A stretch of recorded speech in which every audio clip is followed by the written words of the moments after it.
Шахар башчысы Гүлжан Мамытқызы жұмыс сапарымен Қожатоғай ауылдық округінде болып қайтты. Бұл аралаудың басты себебі халық үніне құлақ асатын мемлекет тұжырымдамасын іске асыра отырып, халық пен биліктің арасында тиімді диалог орнату.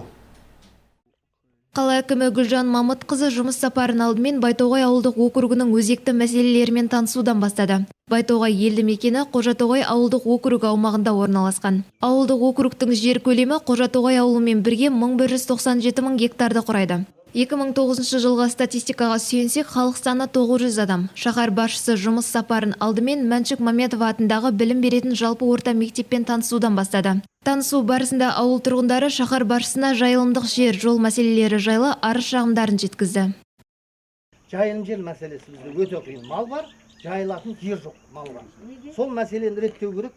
Кезінде бөлді ғой, анандай жан басына 20 гектардан ба бөлген, сол кезде біз пай өсімен бөлінген кезде бізге бір азырақ тиіп қалған, кейін біреулер мысалы 1000 гектарлап, 5000 гектарлап жер ала алған. Сіздерге өтінерім, құжаттарыңызды реттеп алыңыздар. Өйткені бізде қазір білесіздер, Арыс қаласында жерлерді игерілмегенін бойынша жерлердің бәрі қайтарылып жатыр. Неге?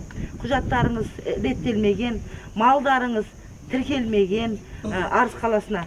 Статта ешқандай отчетта тапсырмағансыздар, содан кейін барып бәрін қарайды да, отчетпен бәрін көреді де, еш жерде тіркелмеген екен, мына жерлер игерілмей жатыр, малдар жоқтыр деп қайтару жұмыстары болып жатқан сол. Соны тапсырма бердік. Барлық ауылдарда қазір құжаттандыру жұмыстарын бастайық. Сөйтіп шынында да игермей, ана жерді керек қылмай жатқан жерлерді қайтарайық деп, міне жаңадан келген прокурор, міне тәкең бірге сондай жұмыстарды атқарып жатырмыз.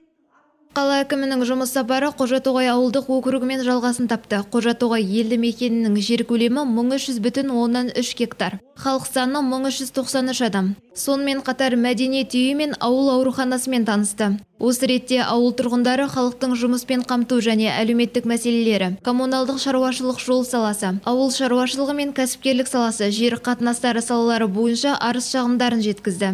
Ауылдық округ тұрғындарының ұсыныс пікірлері, мұң-мұқтаждары, өтініш тілектері тыңдалып, заң талаптары түсіндіріліп, тұрғындардың сауалдарына бөлім басшылары тарапынан жауаптар берілді.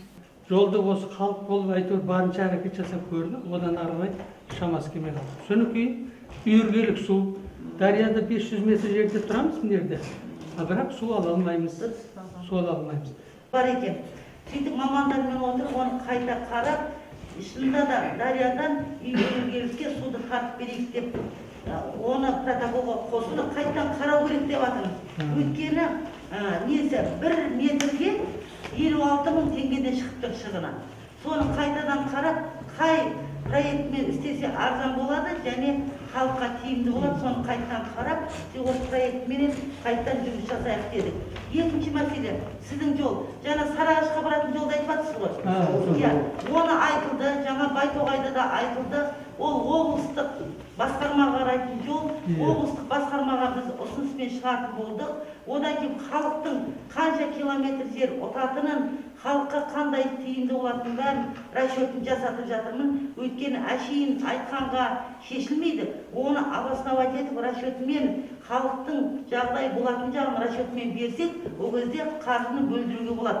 Сонда сол расчетін бәрін обосновать етіп жатыр. Мысалы, мына жақтан 140 километр ұтатынын бүкіл трассаны айналып өтетіндеріңіз бәрін обосновать етіледі деп тапсырма бердім.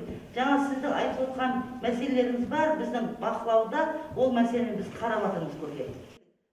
Қала әкімі Гүлжан Мамытқызы жиындар барысында көтерілген әрбір мәселе назардан тыс қалмайтынын, арнайы жұмыс жоспары жасалып, заң талаптарына сай шешу бойынша мемлекеттік органдар тарапынан тиісті жұмыстар жүргізілетіндігін жеткізді. Гүлбану Омархан, Бағдат Қайратұлы, RTV жаңалықтары.